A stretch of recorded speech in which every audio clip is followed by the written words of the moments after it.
into it.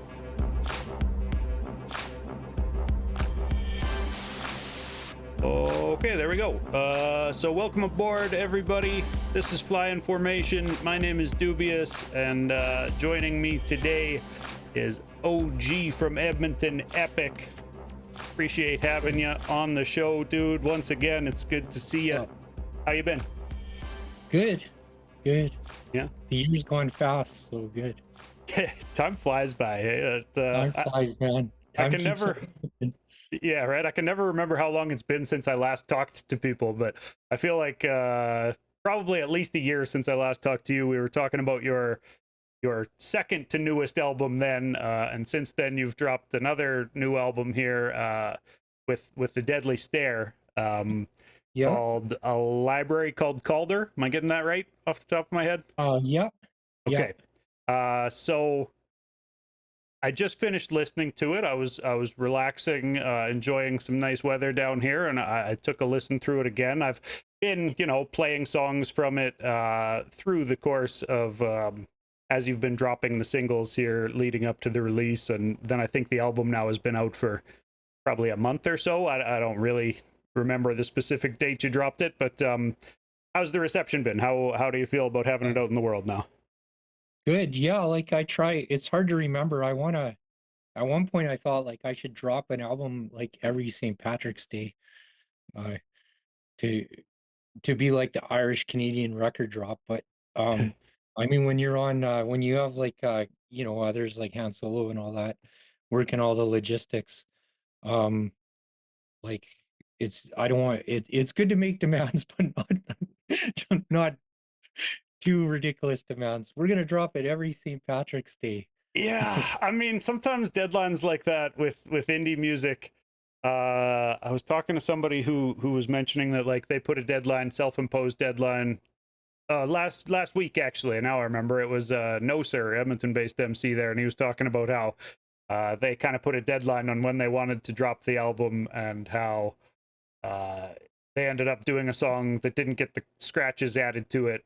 So he just kind of talks over where the scratches would have went and explains the situation. And I was kind of saying that, like, yeah, that's the thing about deadlines, is then like you feel like you got to put this thing out in the world because you've said you were going to do it then, and maybe another 10 days you could have finished off the last tracks the way they could have been or whatever, right? So it's tough with indie artists doing the self-imposed deadline thing. I think it's good to aim to do like regular releases of some type, but yeah, to get real specific like that, as nice as it might be for branding, it gets tough, right? Yeah. So can you let's talk about this album though. I want to have your take on it before I give my take on it. Can you just describe what people should expect from Library Called Calder? Yeah, I think like I kind of made a record in 2001. This will be like maybe a long-winded response. That's good. And that's the album of mine that people like the best. And it's called 8:30 in Newfoundland. It's on Bandcamp. I want to put it on the streams. But anyways, so I've been I think that like that album kind of really reflected my life at that point, like 24 years ago. Right. And so I put some albums out that I like between the time, but I think this is kind of the album that like it really reflects really reflects where I am in my life at this point, is like a 53-year-old uh furry rapper. Right. Uh, yeah, so and like kind of corresponding with this, like the recording of the album, there's like a bunch of life events that really impacted me. And one was like moving, like I'd lived in the inner city of Edmonton and Saskatoon before that, since I've been like, 17 or 18 years old. And my wife and I decided to move out to North Edmonton, in Wellington, which is like, I mean, it's not really in the suburbs. It's still up like south of 137th Avenue, but just that lifestyle change influenced the writing that I wanted to capture on the album. And we live near the Calder Library, so that's kind of the nicest building in the area, Sure. the nicest kind of landmark. Okay. And you know, then other things happen. Like my brother, my younger brother, he's about 10 years younger. He passed away during the S- recording. Sorry to hear that, man. Yeah, and he was part of the, you know, on and off of the rap community in Saskatoon, and well, he recorded raps when he's in Edmonton too. Um and you know, just I mean, just coming out of the pandemic, and you know, working with the producer Scott, or with Deadly Stare, aka Scott DeRoss. um he was really into like, you know, adding ideas to the song. So that's kind of how I describe the album myself. Okay. Yeah, I mean, so from my listen to it just earlier through today, I was kind of thinking like this sounds like a lot of kind of recollection of past trips you've taken. Like it almost sounds like a travel diary at points of like different locations you've been to and things you've seen and experiences you've had there on various trips, right? You've got California Beach Town and there's one walking through Toronto and uh Yeah, yeah. So kind of part of this turbulent time was my wife's I mean, I don't want to give up too much personal info, but sure. my wife's mom passed was you know, she had dementia, and so my wife had and I were like going back and forth to Peterborough, Ontario, and you know, through the time of spending time in Peterborough, of course I go to Toronto because there's like homies, there's Edmonton homies out there too, Right. and visiting Quinlan, and like our friend OG Edmonton rapper Conspiracy, he also passed away. So we a couple times, some Edmonton homies and I, like, we went out to visit his graveyard, and one time I found myself in the Scarborough Mall, like having to rush back to Saskatoon for my brother's funeral. And I was at the Scarborough Mall, and I was kind of in a foul mood, right? Because like when you're because my brother had passed away, and Tough it's just times. Yeah. weird. Yeah. Yeah, so I'm in the Scarborough Mall, and I've been there a bunch of times through the years, passing through the Peterborough, and of course that's where a lot of like old school Canada rap is from. Yeah. And I just got this visualizations of like these mall rat, like there seem to be like a lot of these mall rat type rappers in the mall, and I just kind of built a song around like being in the Scarborough town center, and like having these kids waiting outside to battle me and all that. Were they Just actually? Is that real? Like there were no, rappers like no, that I mean, in the mall rapping? there were rapper types in the mall and all that. Okay. Is where I got the idea. Like, but I mean, when I was just probably just trying to create a diversion, right? Makes And then sense. so Yeah. this weird song that a lot of people really like, Scarborough Town Center, came out of that. And then walking through Toronto, of course, my time spent in Toronto, and California Beach Town was the first song, and that was the only song in the album that was written about 4 years ago, prior to this album, and it was just sitting in my notepad, and that Okay. was that I wrote on a California, like a trip to California, Okay. in a beach, like a surfer beach town kind of thing. I And wanted to so ask you a little bit about that California Beach Town track and if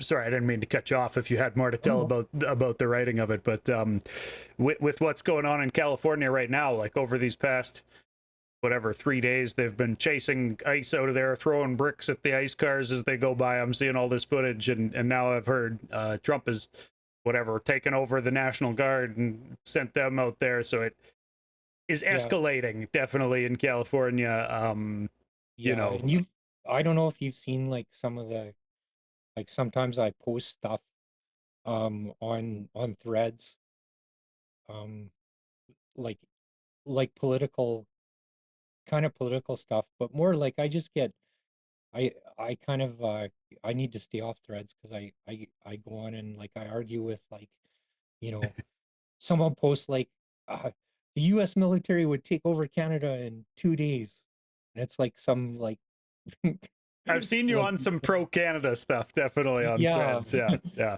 And so Um, maybe that's so. I'm definitely like against ice and all that, and I've posted a few things against ice because, yeah, Specifically, yeah, I mean, good, you're against ice, as am I. Definitely solidarity there. And also I'm with you on not wanting to become the 51st state at all. That's a whole nother conversation on what would actually happen if they tried to roll military in here. I think, yeah, that yeah. would be a quick battle. But anyways, what I did want to ask was like any plans to go back to that California beach town in the future, or Yeah, like I'll say like my wife and I were gonna go to the US in May and we canceled our trip. sure, So for like the next until until things change down there, I'm not gonna go to the States. yeah, And I'll say like I love going to you know, Palm Springs. Like as far as vacations go, that's like a fairly cheap trip from Edmonton. right, yeah. You go down there for 4 or 5 I've and actually spent a week in Palm Springs. I don't know, 10 years ago now, something like that. I went down there for a little week long getaway or whatever. Definitely, California is a nice place to visit, but yeah, I'm with you that right now I'm not trying to go to California or anywhere else in America because yeah, I'm hearing all this about them checking people's cell phones at the borders and whatnot, seeing what we've yeah. been saying on social media, which is scary. But Anyways, yeah. Anyways, right. we're Um, fighting the good battle. We're with the good guys. We're with like, you know, the free world, I guess. Hell yeah. Yeah, I agree. Um, there were a couple of bars that did stand out to me on this album I wanted to ask you about. One of them was in that Scarsborough Mall song, and it was about, I don't know, something I can't remember the exact quote. You might have to help me out, or if you can't remember the exact quote either, that's fine. But the sentiment of it was about how I feel like you were talking about white rappers rapping from like, oh, you represent the community, do you? And it was kind of like poking fun at guys who rap about representing the community. And then earlier in the Yeah, album, there's a track where you're talking about going to an open mic night, and you kind of talk about some rappers there talking about like fuck the police, and I think the bar is like, oh, what are you in for, or something along these lines, right? And it's kind of mocking guys who aren't really living that lifestyle, uh rapping about that kind of criminal gangster lifestyle or whatever, I think. And I can definitely relate on, like, I chuckle when I hear these bars because we've all yeah, encountered guys who are rapping like they're big super gangsters, and it's tough to believe. I'll put it that way. But yeah, yeah. Well, just it popped into my mind like you know, a lot of rappers are like, uh, not a lot, but you hear like people that are like more anti-police than they should be. I'm not saying I wanted to ask you specifically, like, okay, so if white guys aren't supposed to say fuck the police in our rap songs, and we're not yeah, supposed to be rapping like, oh, we represent the community, yeah.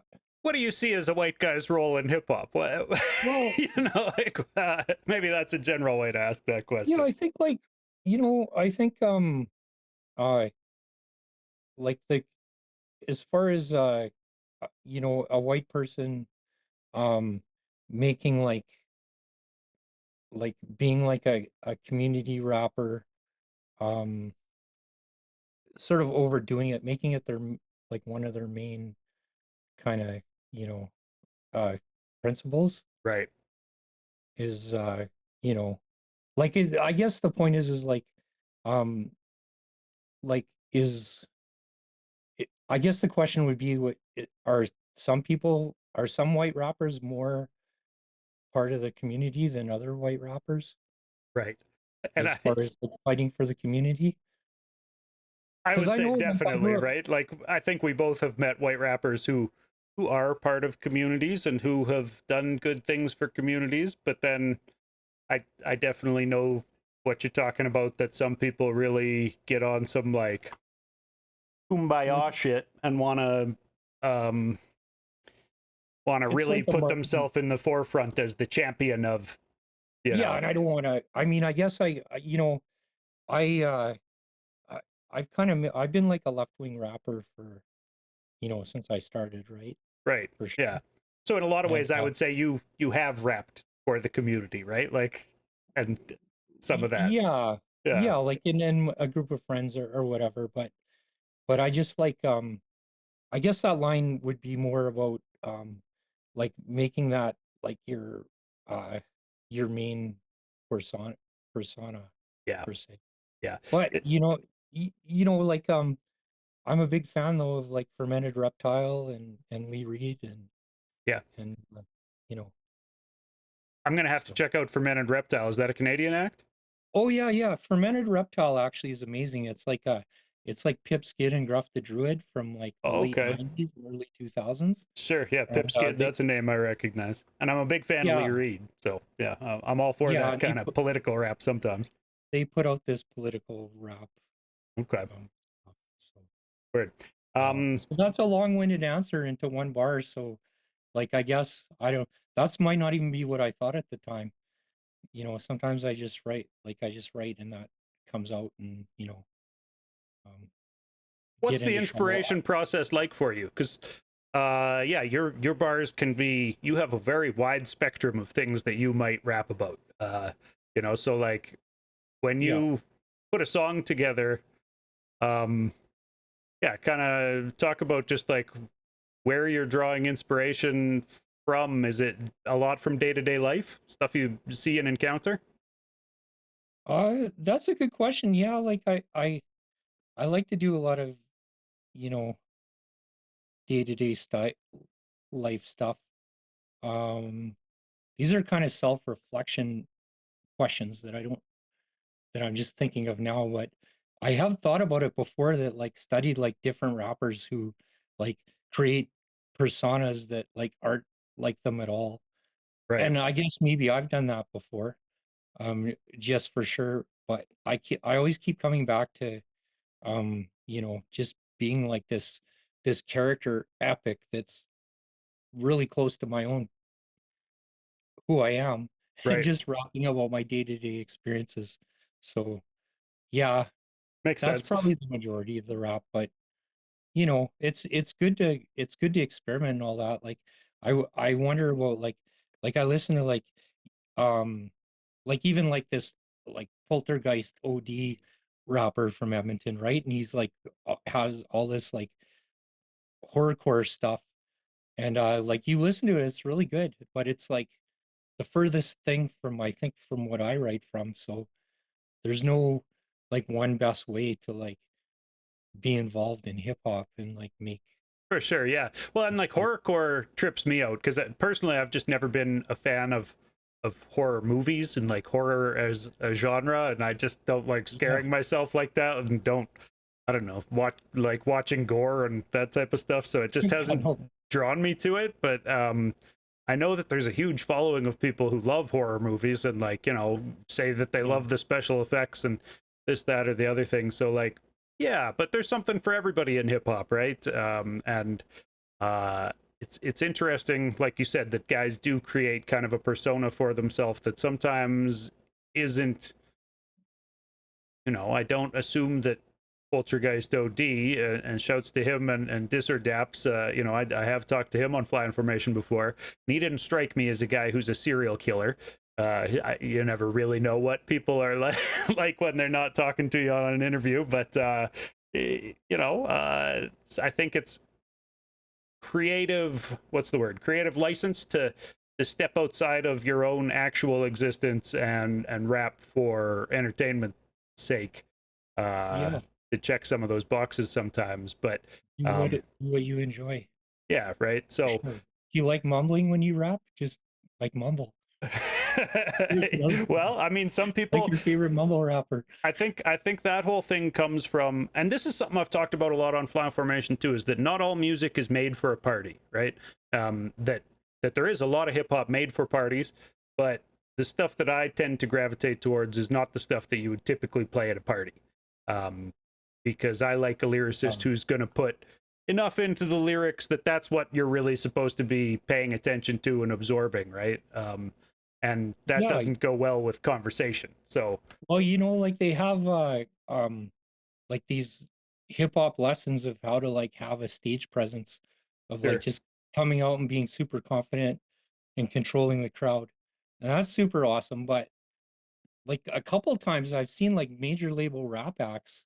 Like I saw the Nonce in Vancouver and I saw 5Ds in Cincinnati, and they come out and like the Nonce, when they came out, they lit some incense on stage, and they just came out and did their set they had the crowd hanging on. The crowd was there to see them and stuff, but it was like the opposite of, if you go to like one of these hype rap shows or whatever. Right. Yeah. Well, and I feel like it depends on the crowd too, because like I talked to Jimmy and Noser about it last week too. That like their music isn't necessarily party music, but of course, when you're performing it live, people are still gonna feel a vibe and stand there and head nod to it and take in the lyrics or whatever, right? But I Yeah. think it's the mumble rap stuff comes in more when it's for like just having something in the club to have on that isn't necessarily supposed to be drawing that much attention directly to the lyrics. The lyrics are a backseat to it, which is a strange role for an MC to take, but it's more about the vibe, right? With a lot of this kind of Yeah, like turn up music. the generation too. I mean, I'd love for more like the younger generation to get into like the boom bap stuff that we like. Yeah. Well, and I Sure. think some of them do, right? Uh, Yeah. yeah, but yeah, everything has its time and place. So it's interesting watching it all shake out and seeing what.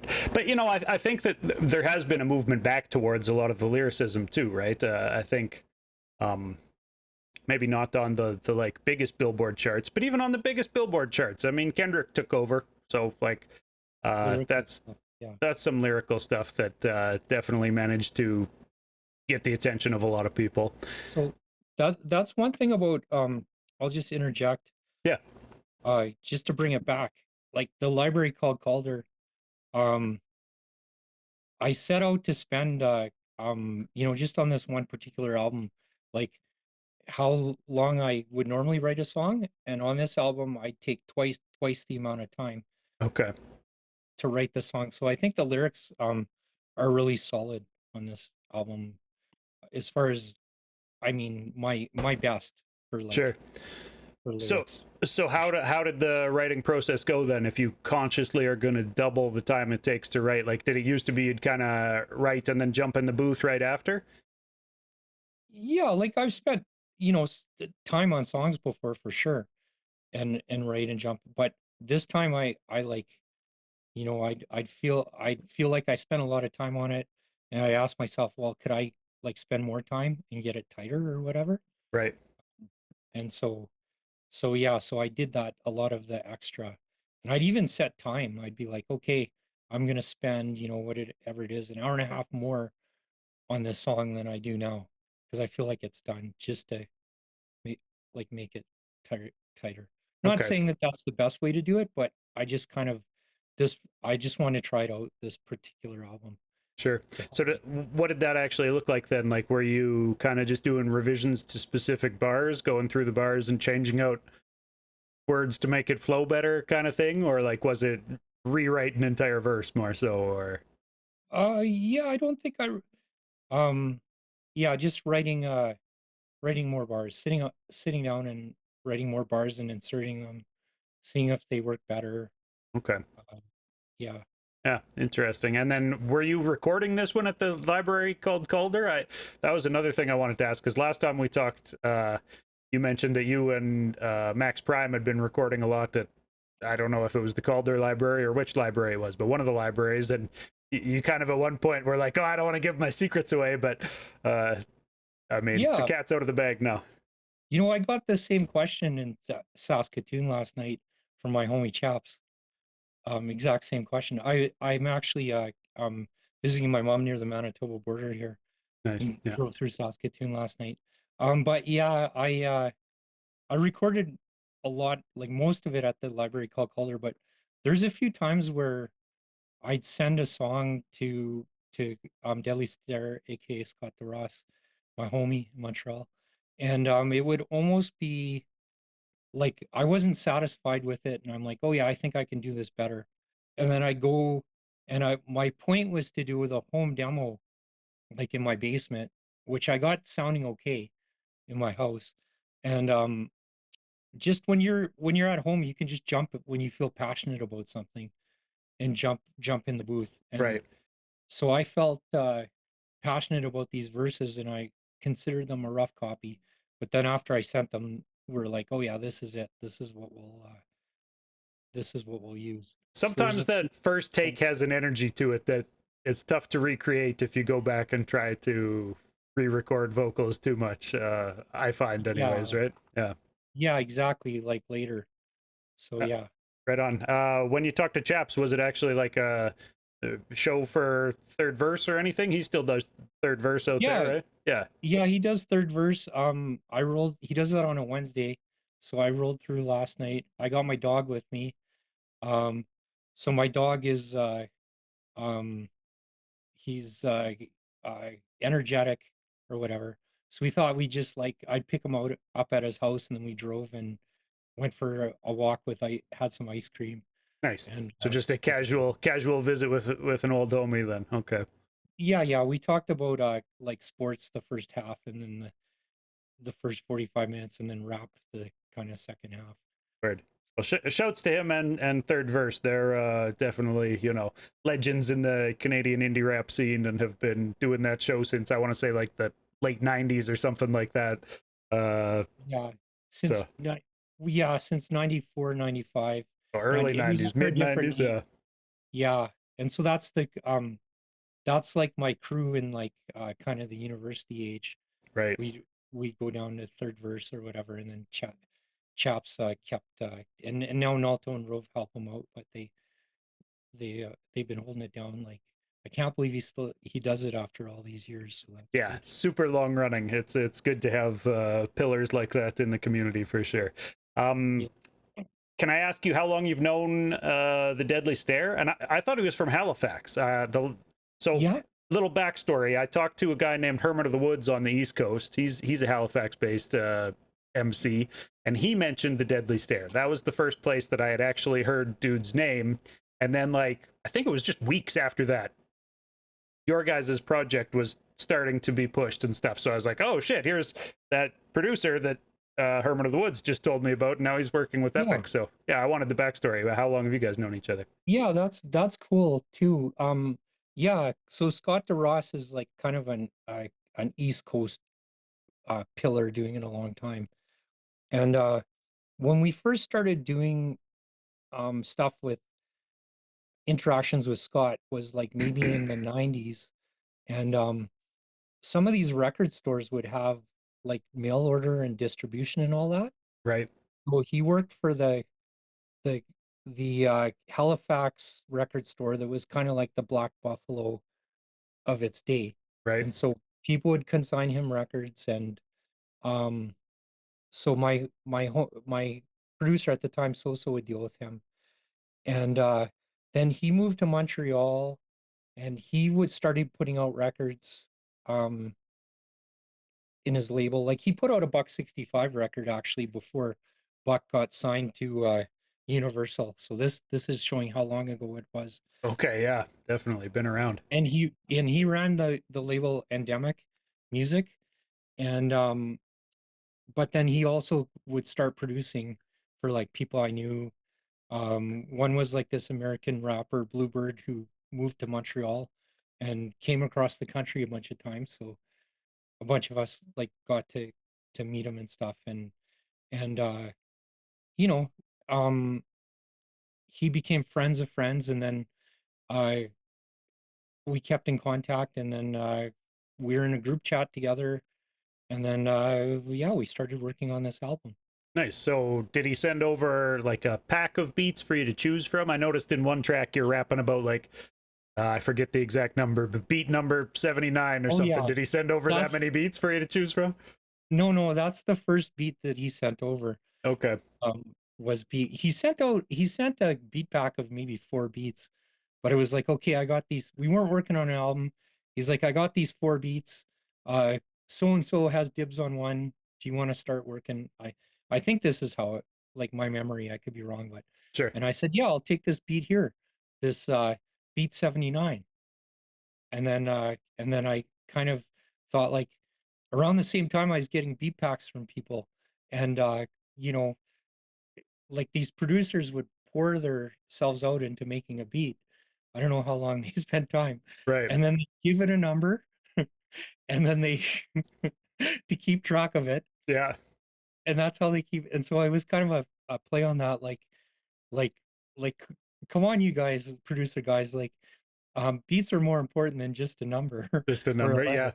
I mean, so I get both sides of it. I've definitely, been around and worked with a lot of producers who, some of them will do, the beat will be named whatever the date is when they make it, or some of them will give it just like a feel, and it'll be named like, Sunny Day, and that'll be the name of the beat.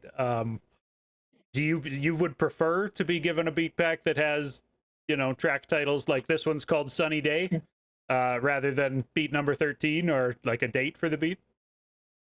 No, I kind of, but I I do kind of think that like I ask um different personalities of different producers, which is Yeah, good, yeah, right? yeah. Well, and I think, from an MC standpoint, sometimes if the beat has a name on it already, it can click something in your brain and you go like, oh, okay, yeah, I could rap about a sunny day on a beat like this, right? And then it actually leads down that path or whatever. Whereas if it was Yeah. called track number 43, it might not necessarily. Well, Um, it's funny you say that because Beat 79 was kind of like that, but I kind of I have interjected a few bars like while I was writing, I was like Beat 79, like 79 is like a high prime number. right.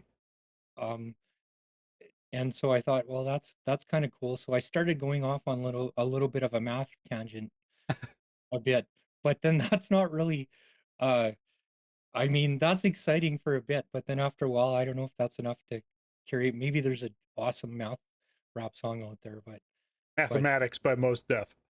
That's about what I can think yeah, of, right? yeah, But he did it once, yeah, but he did it pretty yeah, well. like yeah. So I was playing with that, but I never were. It's like 79 minus 29 or minus 29 is 59 and stuff like that. But Right, I yeah, don't know. And the beat went off in a different direction, but I right. kept the prime number thing in there. Um, how about a couple other bars that stuck out to me that I thought would be kind of just entertaining to ask about? There was one on Turntables in the Van, which is a dope track single that I've played on AtSick, um, where you say, I think the bar is like, I won't stop rocking till I retire, or at least until we all take that Canadian Tire trip. Something along those lines. Does that Yeah, sound right? retire the B word or until we go on that Canadian Tire trip. Yeah, right. Can you? What's the Canadian Tire trip? What does this mean? Well, I was just visualizing um going like touring in a van. Okay, Um and you tour in the van, and I was thinking like these, I don't know why, but like these old Volkswagen buses like that were around when we were younger. right. Like the old school, not the new one that came out, the Classics, beautiful though. Yeah, modern one. And like you know, for whatever drive, like what I remember about driving down around in those vans is that they like people were always fixing them to right. keep them on the road. So I Okay. just got an idea of like, okay, we'll stop at if the van breaks down, we'll just stop at Canadian Tire and get whatever we need and So fix is the that van. bar hinting at like, you want one more big tour? You want to do the one more jump in the van and take off across the country on the Yeah, Canadian Tire well, trip, where you might have to stop in to fix the van up or whatever? yeah, everyone wants to do that for sure. I Yeah. know like next year Han Solo um is trying to plan a cross country rap trip, Dope. and which sounds like a big task. Um, I know, and I'll shout out like Kripal because he's got like the ability now to like book. like cross Canada tours, and Right. Yeah. he's telling me about going when he was in Newfoundland. I asked him about when he was in Newfoundland and all that because I've never been there, um but yeah, like Han Solo, like Shirley, I slowly, like, Tom's been at it a long time, and we do have um like we are getting, like, there's certain people in that crew. That's not my rap crew, but my secondary rap crew. The Han um Solo crew you're talking, like as a yeah, yeah, label? Yeah. like shout out Mickey and Chadio, and you know um Dirty I Sample's been dropping on I Han was gonna say, Solo, and I yeah. I just about said his old rap name from back in the day. Yeah. Well, last time I talked to him and Kaboom Atomic, Kaboom mentioned it and kept calling him Planet all throughout the Oh, he throughout. did. Okay, so I'm Yeah. not the So only I one. don't think it's a secret. We're the underground Canadian hip hop heads. We're Yeah. supposed to know his other names, but Yeah, but so like we do have among us, we do have the contacts to get something like that yeah, done, for because sure. it's not easy nowadays compared to back in the day, that's for sure. Definitely. Yeah. I mean, part of the reason that I started doing these things was to kind of build up a bit of a network that way. So, I know Thomas has been doing this for a long time and you've been doing this for a long time. But if you guys do come up with a city where it's like, well, who do we know in interior BC or whatever, and you need a helping hand, I would definitely be able to point you towards artists who are across the country who, might be able to vibe or whatever with it. Yeah, that would be awesome, actually. Yeah. Hell yeah. Nowadays, like Mickey tours um the most on the label. So Yeah, a lot of the time though he's off in Japan. I think he's done Japan twice in the last 2 years, or Australia he's went to. So he yeah, still has yet to. Maybe he did Calgary in his last one. I feel like, but yeah, the Western Canada. That's the thing, is that I feel like the artists from out east, you'll see them do the tour through, all the East Coast cities, and maybe they get as far over as Toronto or a couple other Ontario cities. Um, but then a lot yeah, of the time it seems like the tour pulls the plug, and I've been trying to encourage people like, nah, come on, at least do shows in Edmonton, Calgary. Like, yeah. We're gonna try. We're gonna yeah, try. good to And hear. I mean, it helps that Dirty Samples in Calgary and I'm in Edmonton and all that. For So real. I realized I've referred sometimes as I blog post about the episodes. I've referred to the Dirty Sample as TDS, which is also the acronym that would be for the producer on this one, the the Deadly Stare, right? The oh yeah, TDS. that's Both of right. them share the same acronym. So I never knew. yeah, Yeah. no, that hit me the other day, and that's the type of weird shit that a rap nerd like me has pop into his head randomly. Yeah. But Yeah. there were some other bars I wanted to ask you about too, man. There was one um where you mention that the Deadly Stare, that you know him and that he's just like Famoso Pizza, or something. Do you Oh, know the that's a bar I'm talking about? That, like, and I just, yeah. you say It's like, like I, walking through Toronto. yeah. And Yeah. Well, that how is he bar. like Famoso Pizza? What? What are we talking about, bro? Yeah. Okay. So that's a misinterpreted, which is could be my fault, but basically that song's about walking through Toronto, and I once went to Toronto, Right. um, just I I was walking through Toronto, and there's a Famoso Pizza there, and I went to the Famoso Pizza in Toronto. And like a lot of people know this, but some people don't. Famoso Pizza is like an Edmonton chain, and they used to only have one location in on Jasper Avenue in Edmonton, and I Right. go there. Stone fired pizza. Yeah. Yeah, and just the fact that they had like a Edmonton pizza chain in Toronto on I think it was on Bloor Street or one of the main streets, which was pretty cool. So I thought that's something I'd see walking through Toronto. Okay. Nice. And it's as simple as that. Yeah, that Fair enough. So when you're writing bars like that, is that the same day that you've walked past the Famoso in Toronto and like it comes to mind because of that, or is it weeks later that you've got something like that to draw from still. Yeah. Well, I walk around like a lot of rappers nowadays. Like I type stuff in a notes app.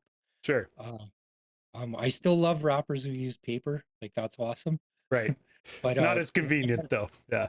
yeah, when I have an idea, um, when I have an idea, I write it in my notes app. I'm just laughing because back in the day there's like a famous well, I mean not famous, like it's underground stuff, but there's like a rapper, um and then like two competitive rappers were sitting somewhere or whatever, and they talked about writing, and then one of them didn't carry a pen and the other rapper carried a pen. So it's like a competitive rapper diss, like I got one up on you because you don't even carry a pen You don't even around. have your pen? Come on. Yeah. Okay. I mean that joke will fall flat because that's like the old like From before like cell phones. Now everybody's got the cell phone no matter what, right?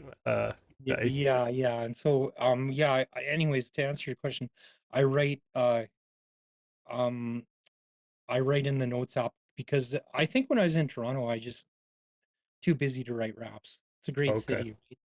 Yeah, sure. So it wasn't that. How about like California Beach Town? Was that written in the Well, California yeah. Beach Town, or was that written weeks later? No, that was actually written in the California beach town. Okay. That's a good point. Yeah. Yeah, um because I get up earlier. Uh it was a trip with my wife and my wife's mom. Um and yeah, I get up before they would, and I'd hit the like California beach town plate coffee shop and get avocado toast and sit at the table and like write some bars. You got to if you're gonna, yeah, when in Rome, you got to get the avocado toast, right? Yeah. Um, how about oh, okay, on Northern Lights, you talk Yeah. about how, and I won't ask you to name which rapper unless you feel like putting somebody on blast for this one, but you talk about how you were listening to someone's album and you didn't make it to where they start rapping because their intro is instrumental, which Okay, I've so seen that's done. the one that Max thought it was a personal diss. You started a battle between you and Max with that one No, accidentally. no. What happened was I had seen a rapper to check out. It could have even been on this show, or it could have been like a recommendation from like a friend or whatever. Sure. Like you should check this rapper out. And you know, I try and I don't check all rappers out or whatever. So I went in and I started listening, and the first song was an instrumental, and I didn't get to the second song because something came up, and I thought that was kind of hilarious.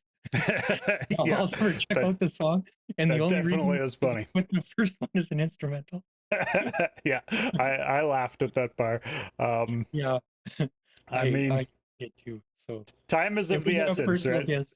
Yeah. Yeah, so I don't know if the rapper was good or not. Like it might have been amazing, but because the first song was an instrumental, I never checked it out. So Anyways. would you recommend an MC get straight to rapping then as fast as possible? Like if you're gonna put out an album as an MC, Well, put I your don't know, best like, foot forward with like your best verse. Is that the strategy, or what's well, the that's what strategy? they say now, right? To put your songs you think are going to be the most popular at the beginning of your album. Okay. That's one thing that's changed from our uh like our generation. Um, you know, I and would get an album to listen to the whole album, and you Right. could put the song eighth or ninth, and you know everyone would listen to it anyways. Yeah. Not so much Nowadays, anymore. Yeah. nowadays the attention spans are shorter. For sure. So Well, and it depends more like all, some albums I'll still find time to listen through the entire thing, but a lot of the time I'm listening to the singles, and if I'm not impressed by the first two or three singles, then I'm probably not going to listen to the rest of the tracks that yeah, weren't released as singles because there's too fucking many. There's too yeah. too many songs every week for me to actually listen to. This Friday I listened to, I think I was on stream for like 5 hours. I made it through 140 songs. And Yeah. like that's the weekly grind here at After the Smoke is Clear, is to put myself through listening to 140 Canadian indie rap songs every week, and Yeah, it's hard to, it's you it's know, a lot. there was like an Edmonton rapper, I won't name him, Sure. He's not active anymore. And for whatever reason, like he was a rapper, and I kind of like he wasn't a hard rapper. He was actually like, like a left field rapper, Okay. whatever. And I just never gave him the chance. Like I seen him rap a couple times, and he's like friends with all the homies, and I never gave the chance to listen to him. And then about 10 years later, I'm listening to Third Verse, and Chaps plays a lot of Canadian stuff, and Yeah. this rapper comes on, and I'm like, oh man, that's really interesting. That's good. Like, who is that? Like, it was, you know how you listen and it catches you, and you're like, and then sure enough, it was this guy from Edmonton that I never, I never listened to or said like great job when was his. Like, a lot of help that was like 10 years later when he's quit rapping. Yeah, I know the feeling actually though, because there's been a lot of rappers that like from my time in the Edmonton scene, and I mean when you're a 20-year-old, when you're in your early mid 20s, it's easier to hear rappers and just be like, this guy sucks, that's some garbage, fuck that, I'm never listening to them again, Yeah. right? And as I've aged, I've tried to move myself consciously away from that mentality. So like now I'll hit follow on an artist online and be there for the next one if I don't like the song that I Oh hear yeah. this week, right? I try to give them a little bit of a longer leash and hear what's next, because Yeah. there's so many I don't different know. lanes, and sometimes people are just making music and I'm not the target audience. I'm not the guy who's supposed to be listening to it, but that doesn't mean that the Yeah. next one might not be for me, right? So yeah. I think we're all less haters than we were in like the 15 years ago or whatever. Word. Hey, so you on your in your bars, you go back and forth between like abstract art raps and then like battle raps about how you will body other MCs here and there, right? So I wanted to ask, Yeah. like, when's the last time you were actually in a battle? Is this are you still a battle Yo, MC? well, I've won some pretty big battles back in the day. Word. Like I won the last time I was in the Edmonton Hip Hop in the Park, which is was the big battle at the time. Like I won that. I won like the Saskatchewan, like the main battle they had in Regina. They threw so I've also lost battles too for sure. Right. Um, and I've won. I mean I brag about the victories and then feel shame about the losses that I've had. As we all Um, do. Yeah. but Yeah. yeah, like if there was freestyle battles, I'd enter them for sure. And I still freestyle like I'm battling, and I still write bars like I'm battling. Sure. Uh, so yeah, I and wanted to ask you your thoughts on kind of yeah, the modern battle scene, I guess, then. yeah. I like watching rap. See, I prefer freestyle battles. Right. Um, but I like watching. I go online and go down rabbit holes of watching like organized rap battles too. You definitely get some hilarious punchlines out of written battles, like when guys can really plot out what they're going to say and practice their ha-has. Guys can really get mean with it, and guys can get very technical with it. Yeah, But I think I'll agree with you in that I appreciate freestyle battles, and that to me feels closer to maybe like the roots of what battles. I don't know. I try not to say what anything is supposed to be about, but used to be about or kind of were about in the first place, maybe.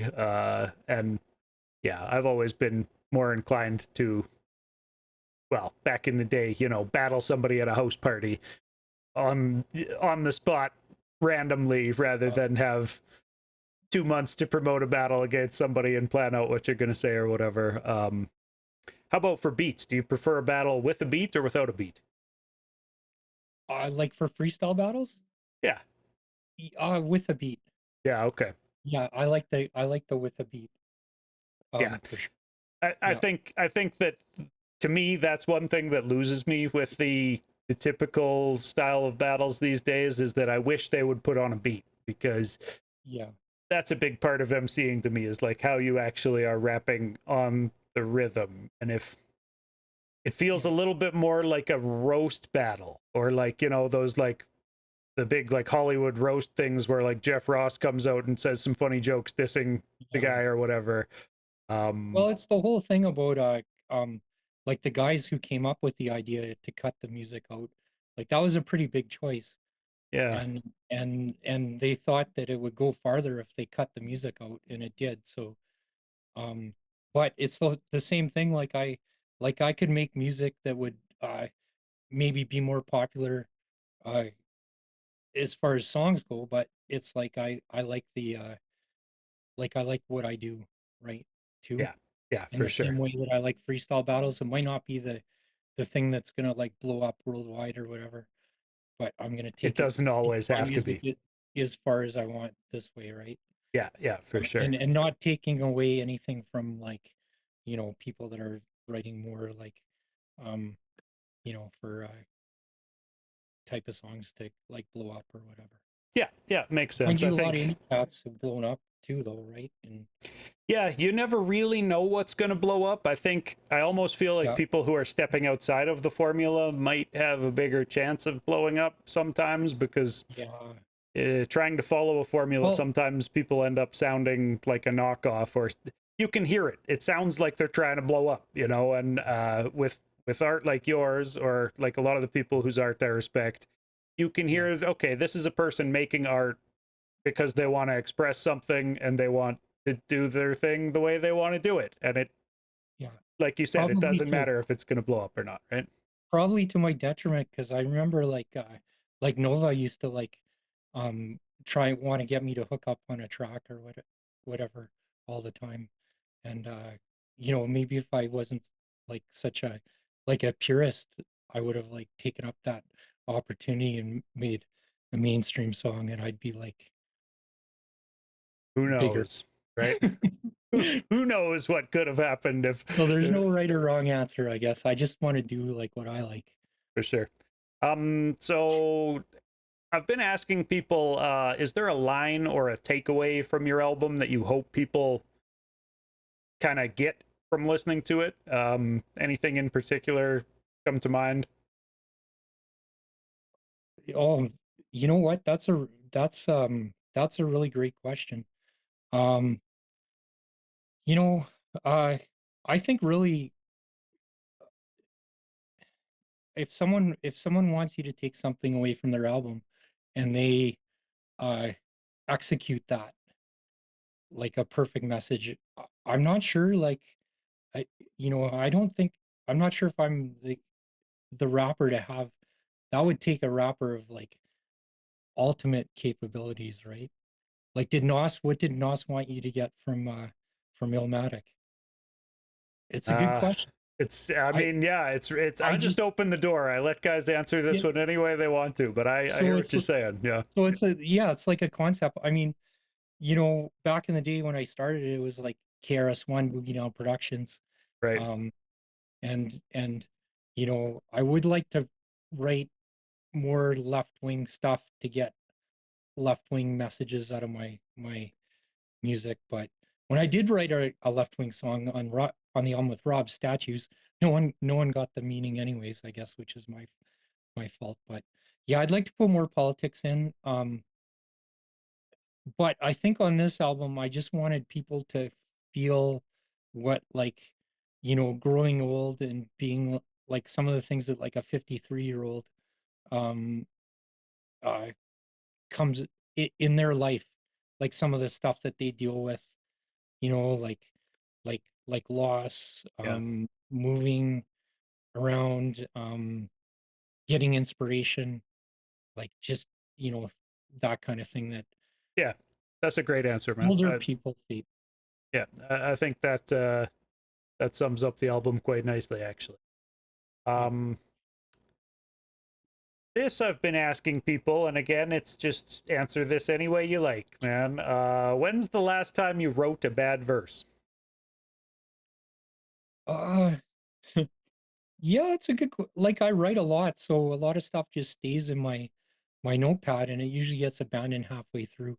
Sure. So Okay. probably last week was the last time I wrote. But even my bad verses are like, they have it's easier to do a bad freestyle than a bad written verse, I guess. Definitely. Yeah, yeah, that makes sense. When's the last time you did a bad verse? Well, I was freestyling the other day. Yeah. So freestyling at the Thursday night. Yeah, that checks out. Are those things still going good at the Thursday night the rap Yeah, nights or whatever? Yeah. yeah. I try and go. I try and go every like second or third time.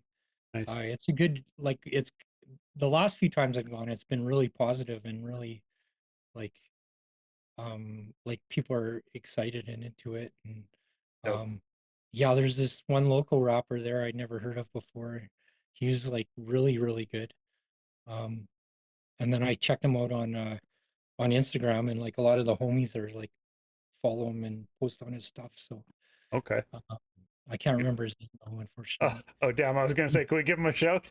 Yeah. Okay. Yeah, he's like in the new or I mean um and yeah, so those are going good, and then our monthly's going good too At at the the Carrot. carrot, right? Yeah. Okay. Yeah, Kaz came down last time, and Sticks came down, and Dope. uh you know, the homies like are were you friends with Kyrie and ID?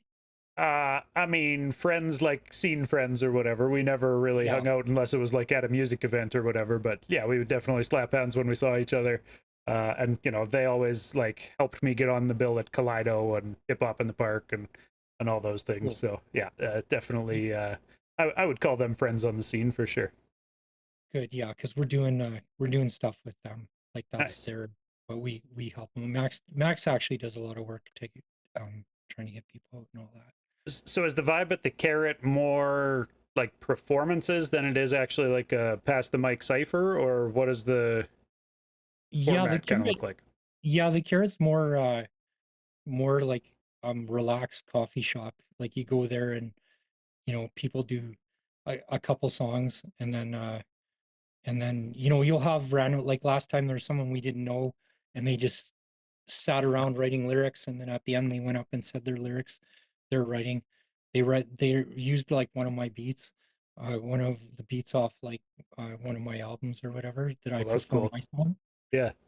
And And then they just came up and dropped their own remix of it at the end. yeah, they said, well, can we put that beat back on? And then they did poetry over the beat. Cool. So it's a good vibe. The Carrot's a good vibe, and it's a bit different. It's older. It's like a lot of the OGs that Okay. go Yeah. to the Carrot, like Well, and Trench. coffee shop shows are going to be, you know, more relaxed vibe and more Yeah, able to focus on kind of the music and the lyrics and kind of absorb poetry a little bit more than, you know, maybe if you're having chicken wings and beer at a pub might be. yeah, Yeah. yeah. How about this, dude? We kind of touched on this, but how long do you typically like between the time you write a verse and the time you actually have to record it? Yeah, that I mean, I would have to wait for my library booking. Um, I like doing it in my basement when I can just go down and spit it right away. Right.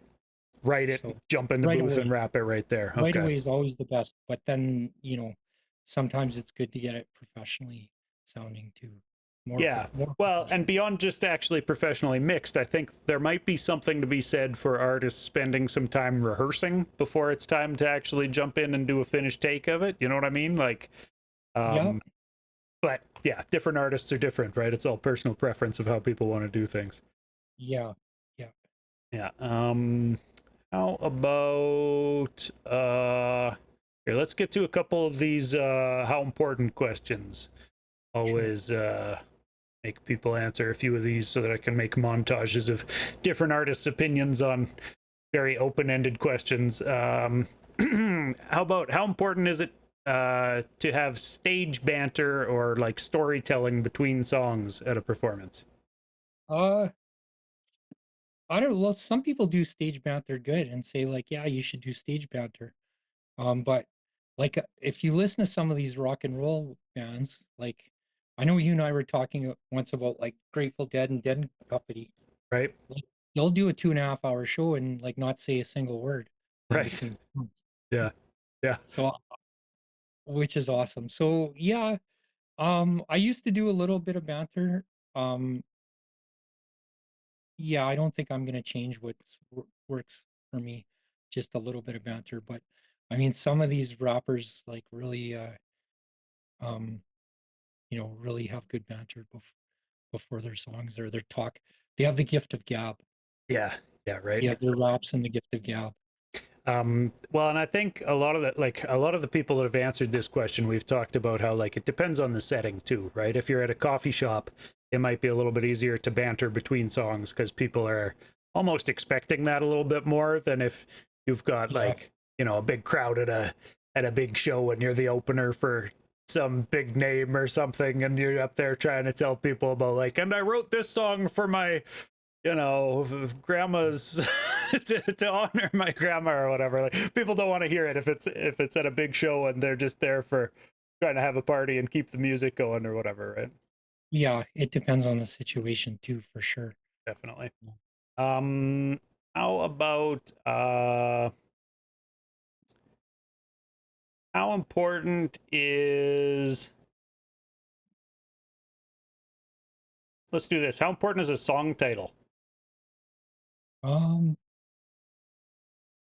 yeah, I used to like putting thought into song titles. I still do. It's like not make or break, but now I I just put this song title. So actually, sometimes I send Thomas Quinlan, um, like I remember sending him a song or something, and then he just titled the song or whatever. He Okay. calls it something. And then sometimes you get situations where the producer calls the song one thing and I call it another thing. Right. And as part of collaboration, it's like what just naturally set So on something. as far as a finished product though, do you think anybody is um seeing well because there's two different schools of thought, right? Some guys will just choose two words that they say in the hook and call Yeah, that the song title, right? And that way, if somebody hears the hook playing from a car as it goes by, they might be able to jump online and look for the song that says these two words or whatever, and they might find it. I yeah, mean, it would be a needle in a haystack, certainly in the modern yeah, era, but then the other school of thought is just like some guys will name their songs very abstract things that are never actually said in the song, right? yeah. I feel like you I probably have songs like that where it's not actually something said in the song. uh Do you do that or no? Maybe I'm yeah. wrong. Okay. No. It's called yeah, I do. I probably done both, but I try and make it so that it relates to the song. Like AME 109. Actually I did this song that I did like a song when I this was one of the first songs I ever did that was really political, and it was called Midnight Run. Um and at the time when I did the song, like just kind of that's what like so people like, just that I knew were calling when like the police like pick up an Aboriginal person and drop them off on the city. Right. So I did a Outside song. the city. Yeah. Drop them off in the middle of nowhere or whatever. Right. Yeah, so I did a song like around when that was happening. Um, and I called it Midnight Run because that's was maybe local slang, but then later on, like these are called like now they people refer to them as Starlight Tours. Starlight Tour. Yeah. That's what was more Yeah, familiar to me. Yeah. But Midnight and that Run word, yeah, makes and that sense word too. was Yeah. yeah, and Starlight that the word Starlight Tour, to my knowledge, wasn't around in Saskatoon, amongst like just the I guess the university age people and Right. high school people Um, had referred a couple times to it as like a midnight run. So if I could rename a song, I guess I'd rename that Starlight Tour. okay. And another reason I'm mentioning that song is kind of to go like if people want to go back and listen to like um a younger me making a statement about something that uh is important that Yeah. I would. I mean, that's an example of you uh, speaking for a community, right? Telling people about an important thing that they should be aware of, and you know, uh, helping to elevate an issue that probably needed Yeah, more attention or whatever, right? So yeah, but I guess well, I don't want to I don't want to get I'm not going to comment fully on you know um Well, you haven't made it your entire image, right? That's kind of y- what we were talking about earlier, that there's a line where it goes between, like, okay, sometimes we talk about social commentary or sometimes we talk about community building, but some guys make that their whole image, right? Um about how important is it that people who are listening understand the message in your music? uh I mean, I'd like people to completely understand my songs, but I guess people listen and make up their own you know how it makes them feel, Right. and their own interpretation. I mean, I've had some wild uh I've been doing the music a long time, and I've had some wild interpretations of some things I've said. Someone will be like, "Oh yeah, did you, did this song about this and this and this?" And it's obviously put a lot of thought, but it was like it has nothing to do with like what I was kind of thinking at the time. Right. Ever. It's just people's interpretation of it, which Yeah. is cool. So, I mean, I think that goes with kind of writing in a more abstract fashion that lets people kind of analyze it how they want to, and you put it out into the world and wipe your hands of it a little bit. Hey, just let people figure it out as they want to. Yeah, depending on what. Like I've had people over the years uh, on a couple of occasions like think that I like dissed them on a Right. song, Yeah. and I didn't. And that's not exactly what I was thinking at all. Fair enough. Uh, Hey, speaking of which, I heard some bars about what is it, 187 on your Twitch channel? Whose Twitch channel are we 187ing, Epic? I'm not gonna. Was it me? No, no, no, no, no, no, no, no. I heard that and I was Mm, like, hey, there's me and like yeah. one other person in Canadian hip hop who has Twitch channels. So No, there's more than that, and there's okay. All right. All right. record labels and stuff. I've done like live Twitches for American record labels or whatever, but Okay. Word. I get the sentiment and I didn't actually take it as shots. I'm just joking. But no, it wasn't you. yeah. Please don't 187 my Twitch channel. We're over here trying to push all the indies to the forefront as best I can. Um how about how important is any substance to your artistic process, like drinking or smoking or whatever else you might like to do? Um, yeah, no, I write sober, so So not very. yeah, not very important. Yeah, I mean, fair. I'm straight edge, uh, like I guess a straight edge punk. Okay, yeah, weird. I'm not That a is straight edge punk, but I'm straight edge, like a straight edge punk. But I've had like people like, done collaborations with people who are, talking about in the track, like partaking in substances or whatever. sure. And so I could get misinterpreted that way of, you know, but But for you personally, there's no substance you lean on. Even, I mean, what about, like, are you sitting down with a coffee every time you try to write? yeah, yeah, Things all like right with that? Like, coffee. okay, Yeah, yeah. Coffee might play a role in some of all right the with coffee. Lack of sleep is good usually. right, yeah. It I've found does. often I like writing late at night on some sleep deprivation vibes because it seems Yeah, like it gets creativity going a little bit more. I think it there's does. something scientific with like melatonin or something there that makes people more creative, but Yeah. yeah, but I'm no That's all scientist. that's always good to do. Yeah. Yeah.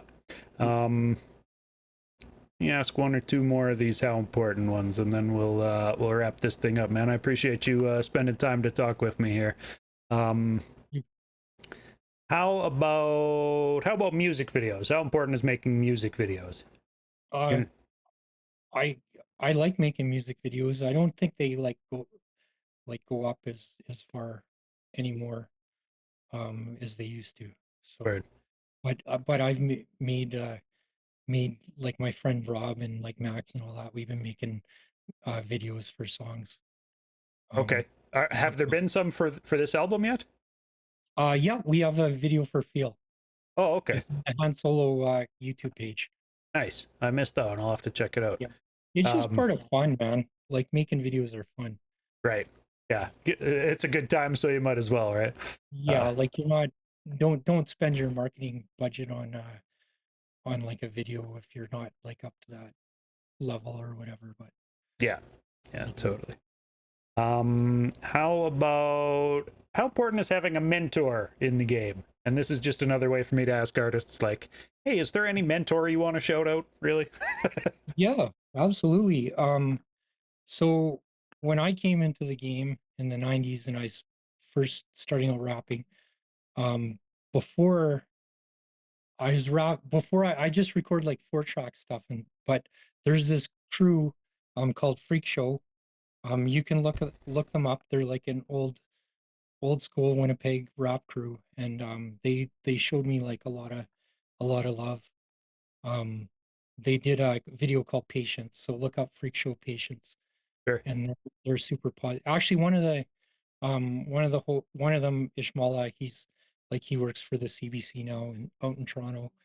Um, so I'd say those are my mentors, and my secondary mentors would be like the Peanuts and Corn crew, out of Winnipeg. They helped my crew a lot get started, like Mac and Rowe and Pipskid and those guys. And would you say When it was fairly important in your learning curve or like in the kind of learning the ropes of things, actually? Yeah, like what they showed me, what Freak Show, I mean, they showed me a lot, but what they showed me first of all is like, um, if you're like a rapper at the time, they're doing stuff on Much Music and all that, Right. um, that like just to like be down to earth and like um do hip hop for like the positivity and the love and all that. Um, so that was really cool and The, just beautiful, man. so Yeah. so yeah. So I try and show do the same. Word. How about I ask some artists for a tip before I wrap these things up. Can I ask you how about a tip on dealing with burnout as an artist? You've been writing raps for a Yeah, long time. What keeps or how do you fight the burnout?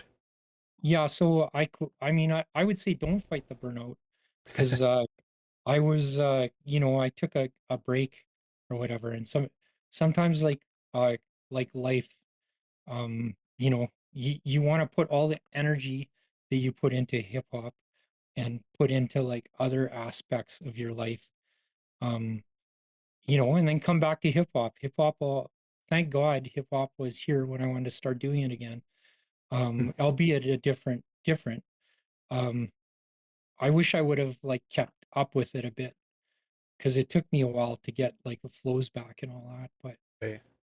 But yeah, don't deal with like burnout. If you're getting burned out from hip hop, maybe it's like taking away from energy in other aspects of your life or whatever. Sure. So just Yeah. let yourself burn out then if it's burning you out. Just Yeah, I think I think the the best lyric in hip hop, but also the worst lyric in hip hop is like when Biggie says, "Don't be bad, UPS is hiring." yeah. Right. Yeah.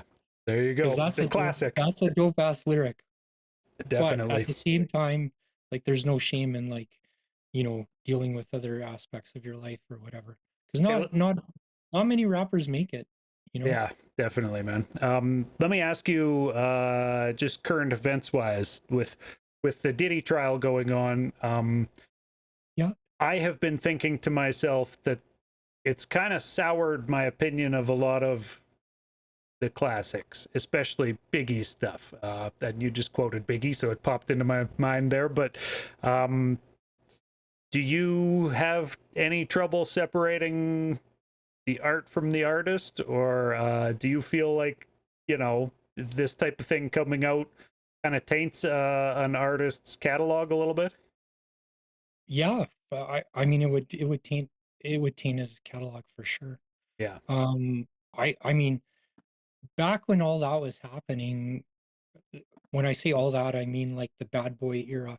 right. Um, there was this might have even been before you like maybe when you were like Um, I where wasn't where you paying any attention really through like in the late 90s. I okay, started paying okay. attention to hip hop. See, the thing is, I very quickly was the guy who was backtracking. Like when I found somebody who I did like, I would go back and buy up their older albums and do the homework that way. So, you Yeah, know, I started listening to hip hop around 2000 mostly. And then yeah, in the few years after that, started going back and like listening to like, oh, okay, KRS-One, Rakim, like really went back and did the homework and all the way through, just kind of listened to people's discographies, but it was after the fact. So yeah, I wasn't yeah, around and to see Bad Boy being big like yeah. that. So when we were in the 90s, those were kind of we were like into the backpack rap. Right.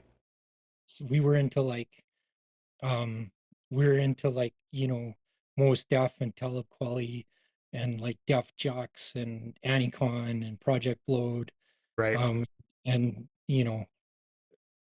Buck 65 and Guys who are often kind of looking Socrates. down and thumbing their nose at that mainstream shiny suit era or whatever, right? Yeah, I Uh, was on the other side of the of thing. course. Um, yeah, so the closest I came is like listening to like the Locks and Jadakiss and all that. Yeah. Um, so yeah, so it doesn't really I mean I don't I you know I don't know. A good question about Biggie though. Good Yeah. question. Mm. Yeah, right. I mean, I've heard that there's a version of his music out there where they took Diddy off of it. I might be some DJ did it. I should know the guy's name so that I can shout him out, but apparently the no Diddy version of Biggie's catalog is out there, and that might Yeah, be something I'm interested in listening to, but even then it's kind of like, yeah, but these guys were always hanging out together, like I don't know. Can one of them really be that dirty and the other one be hands clean? I mean, maybe, hopefully, but yeah, who can really say? So it's definitely been something that cemented my opinions in the like, well, fuck it. I'm going to really support the underground indie artists of Canada.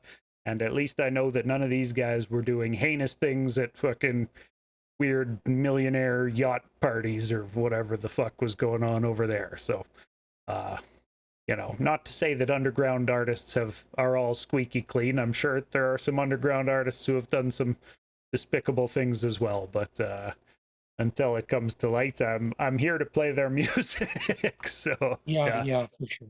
Yeah, uh, interesting evolution as time goes on. But anyways, man, it's been nice talking with you. I'm gonna yeah. pull the plug on this thing, and yeah, I guess actually before I let you go, there's one thing I ask everybody. It's can you describe your local rap scene? And I know I got you to do this last time too, but let's do it again. Oh, the Edmonton. I've seen people describe I would say it's like diverse. Uh, there's a lot of sub scenes. That's Yeah, how it'd be different than back in the day. Back in the day there'd be like maybe two or three sub scenes. Now there's like, you know, there's rappers that get mentioned that I've never heard of yeah, or like being um I would say like there's pockets of inspiration for sure. for Like sure. I like there's a lot of good young cats at the freestyle rap night that I didn't think the new generation would be as dope as some of these guys are. Even having a freestyle rap night that happens on a regular basis, I think that's a pretty good indicator of at least some form of health for the city's scene, right? Because I do talk to Yeah, guys who they don't talk about the monthly cipher night where people actually show up and how it's such a good group of people or whatever. Like, I think there's a yeah, lot of scenes missing that. So yeah, yeah. I mean, Edmonton's got like, yeah. It's always good to see Kaz rap. I know No Sir and Jimmy like they got up and did uh No Sir's EP front to back. That was like really awesome. And so Max putting out stuff. What we're doing. Kyrie and ID Touch is back doing stuff. yeah, Um, I wanted to ask you about Max's stuff actually. Like lately, he's got oh shit, I can't think off the top of my head what the names of the albums are. Like Mistrials or something, maybe Mistrial one, yeah, two, three. yeah. Uh, is that all?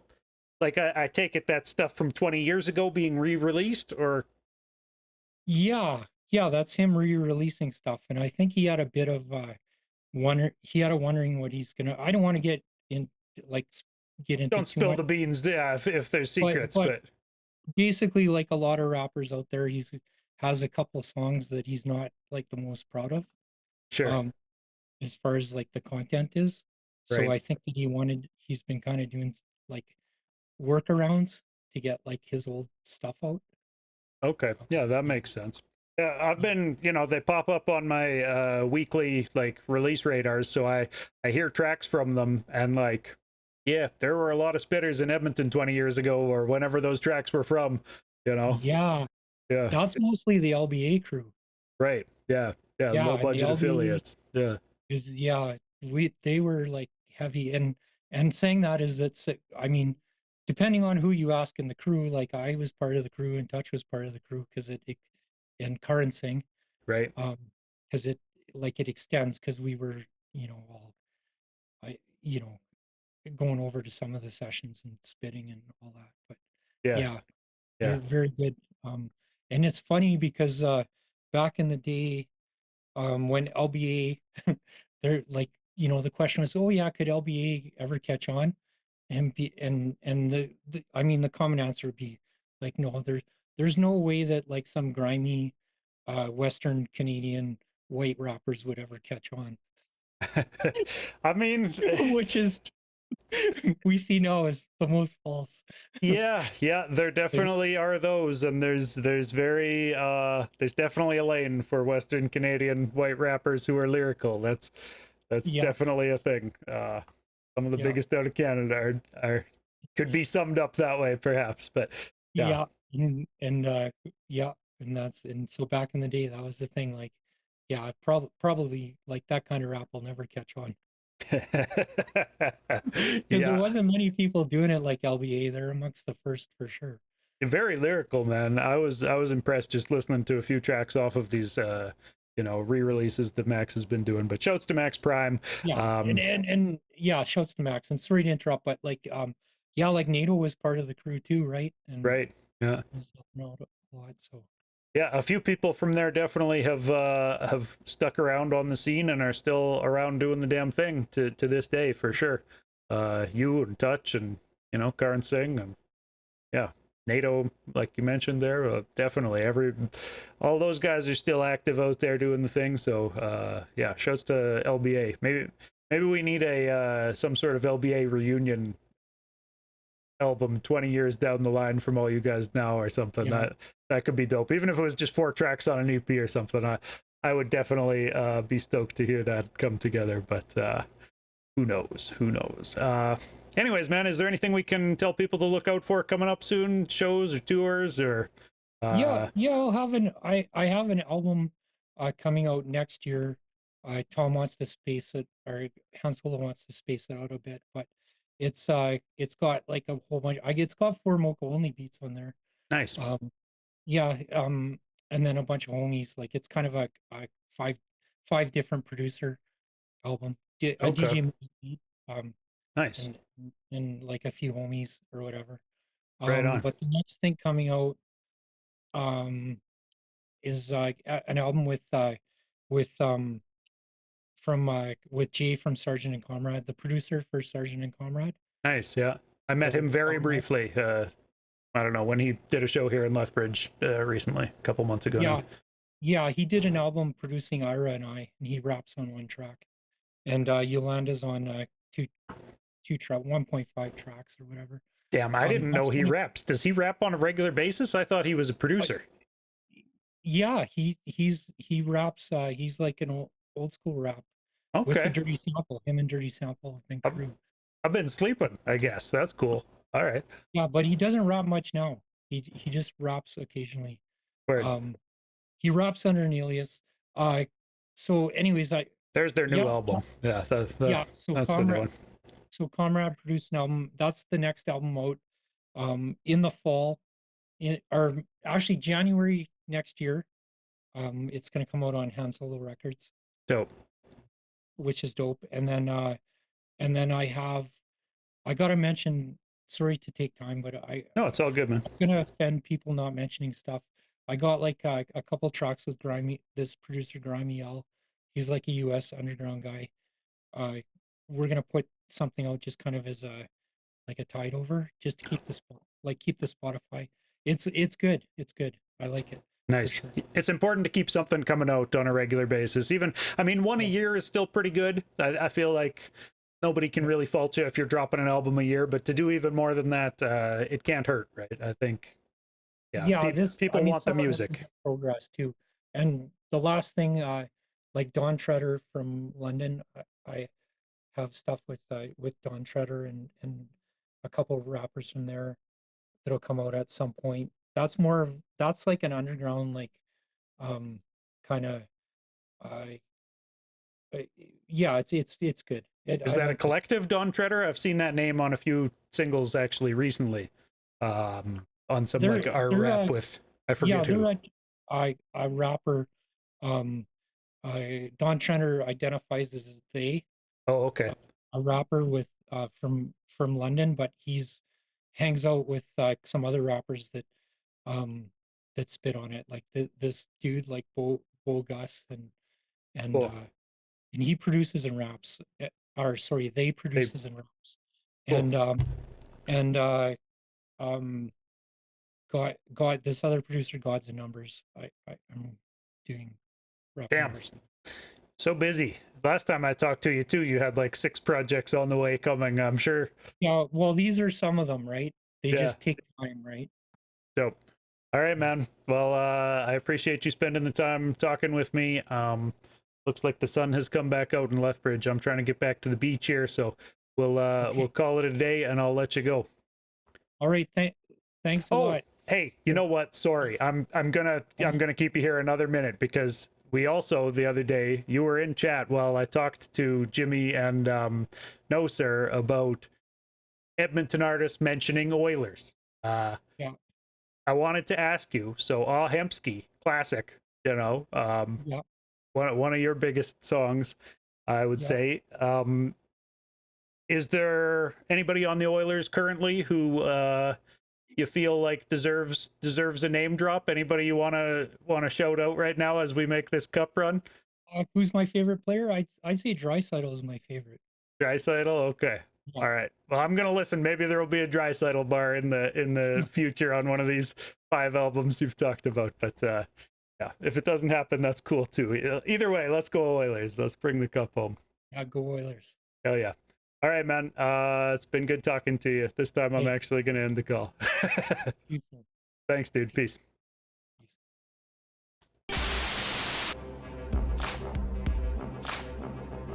All right, everybody. So that was Fly In Formation with Epic. I am back in a couple days, June 10th. I'm talking a Winnipeg-based artist, Max Wins. All sorts of good interviews coming up through the rest of June. I'm doing 2 a week. I'm talking to Quake Matthews on the 15th, talking to Slick Jack June 17th. We got a few booked after that. Talking to Stoneham, the most recent addition to this list, on the 22nd. And then talking with, wait till it pops up, Harvey Dent, of course. Harvey Dent from Saskatoon. That's Ev Thompson and Curls, 2-rapper duo out of Saskatoon. Looking forward to catching up with them and everybody else on the list here. So if you enjoy this type of content, make sure you hit follow, hit like.